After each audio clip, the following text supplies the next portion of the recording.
اب جو ہمارے مسلم طبقے کے لائرز ہیں ان کو میں کچھ پوائنٹس دینا چاہتا ہوں کہ آپ سے یہ سوال کیا جائے گا کہ is it hijab mentioned in قرآن؟ کیا حجاب کا ذکر قرآن میں کہیں آیا ہے؟ is it essential part of اسلام؟ کیا یہ اسلام کا ضروری حصہ ہے حجاب؟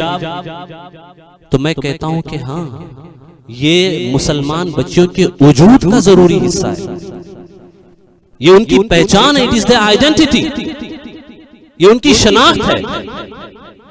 اب آئیے قرآن میں اگر آپ سے کہیں تو اس کو اچھی طریقے سے جانیں کہ قرآن نے بڑی صراحت کے ساتھ، وضاحت کے ساتھ، تفصیل کے ساتھ حجاب کا تذکرہ فرمایا، تفصیل کے ساتھ حجاب کا تذکرہ فرمایا۔ وہ ساری آیات میں آپ کے سامنے یہاں پڑھ کے نہیں سنا سکتا، لیکن وہ آیات میں آپ کو بتا دے رہا ہوں، آپ ان آیات کو نوٹ کر لیں، اور میں بچیوں سے گزارش کرتا ہوں کہ ان آیات کی تفسیر پڑھیں، میں اپنی بہنوں سے گزارش کرتا ہوں، میری ماؤں سے گزارش کرتا ہوں کہ وہ ان آیات کی تفسیر پڑھیں۔ سورۃ النور، سورہ نور ورس نمبر 31، سورہ نور کی آیت نمبر 31 اس میں تفصیل کے ساتھ حجاب کے احکام کہ آپ کو حجاب کس کے سامنے کرنا ہے، کس کے سامنے نہیں کرنا ہے، اس کی بھی ڈیٹیلز اس کے اندر بیان کی گئی۔ پھر سورہ نور آیت نمبر 60 سورۃ النور ورس نمبر 60 اس میں بھی حجاب کا ذکر بہت ہی وضاحت و صراحت کے ساتھ بیان کیا گیا۔ and again سورۃ الاحزاب ورس نمبر 53، سورۃ الاحزاب آیت نمبر 53 and again سورۃ الاحزاب ورس نمبر 59۔ یہ اسپیسیفکلی پرٹیکولرلی وہ آیات ہیں جس میں بہت کلین صراحت وضاحت کے ساتھ حجاب کا ذکر کیا گیا، حجاب کو بیان کیا گیا۔ اب حجاب ضروری کیوں ہے؟ اسلام کے جتنے بھی قوانین ہیں وہ فطرت سے مطابق رکھتے ہیں، they are natural، وہ آپ کی فطرت سے میل کھاتے ہیں، میچ کرتے ہیں۔ فطرت انسان کی کیا ہے؟ حیا ہے، فطرت انسان کی شرم ہے۔ یہ اور بات ہے کہ شیطانی وسوسوں کا شکار ہو کے کبھی غلط کام یا بے حیائی کے کام ہو جائے، لیکن فطرت یہ ہے انسان کی کہ وہ اس کو پیدا اس پہ کیا گیا ہے کہ اس کے اندر حیا کا عنصر ہوتا ہے، حیا کا عنصر ہوتا ہے۔ اب یہ حجاب اللہ تبارک و تعالیٰ نے مسلمان بچیوں پہ فرض کیوں کیا؟ حجاب یعنی اپنے سر کے بال مکمل طریقے سے سامنے چہرے کا جو حصہ ہے، اس کے بعد اپنے بدن کا پورا حصہ یہاں تک، ٹھیک ہے۔ اس کے لازم و ضروری ہونے میں مسلمانوں میں نہ صحابہ میں، نہ تابعین میں، نہ تبع تابعین میں، نہ ائمہ مجتہدین میں کسی میں کوئی اختلاف نہیں۔ چاروں مذاہب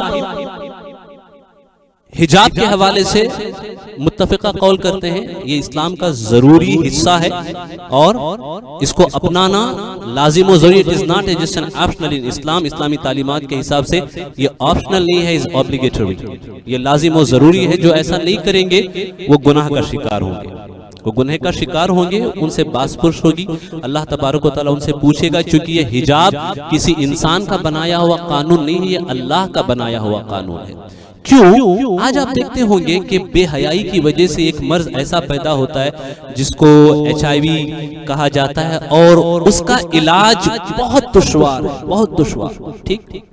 یہ جو مرض پیدا ہوتا ہے کس وجہ سے پیدا ہوتا ہے؟ اس کی بنیادی وجہ ہوتی ہے زنا، اس کی بیسک وجہ ہوتی ہے ایڈلٹری۔ اب سائیکالوجیکلی اگر ہم بات کریں تو جو انسانی نفسیات کے ماہرین ہیں، انسانی نفسیات کے جو ماہرین ہیں، ایکسپرٹس ہیں، وہ کہتے ہیں کہ عورت کے جو بال ہیں، خواتین کے جو بال ہیں، اس میں ایک ایسی کشش ہوتی ہے جو مرد کو گناہ کی طرف، برائی کی طرف، اس کی طرف بہت زیادہ اٹریکٹ کرتی ہے، کھینچتی ہے۔ اب اللہ نے بچیوں کو سر چھپانے کا حکم اس لیے دیا کہ میری قوم کی بچیوں، تم اپنے بالوں کو چھپاؤ اور حجاب کرو، پردے کی پابندی کرو، تاکہ تم بھی زنا اور گناہ سے محفوظ ہو اور تمہارے آس پاس میں جتنے مرد ہیں وہ بھی زنا اور گناہ سے محفوظ رہ جائیں۔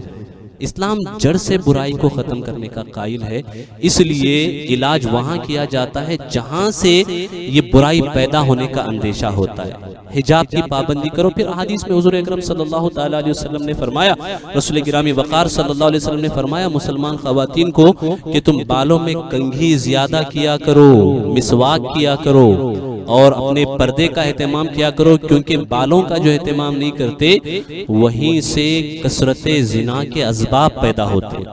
اللہ اکبر۔ یہ حجاب اللہ تبارک و تعالیٰ کا قانون ہے، یہ اللہ تبارک و تعالیٰ کا بنایا ہوا طریقہ ہے، یہ ہر مسلمان بچی کو اپنانا بھی چاہیے، اسے فالو بھی کرنا چاہیے۔ تو کورٹ میں جب یہ چیزیں ہوں، یہ ساری بحثیں چلیں، تو یہ تو آیات ہیں قرآن کی، اس کے علاوہ بخاری شریف، مسلم شریف، ابو داؤد شریف میں احادیث کا ایک انبار ہے جو روایات پہ بیان کرتا ہے، حجاب کے حوالے سے گفتگو کرتا ہے، جو حجاب کے حوالے سے ہمیں بتاتا ہے۔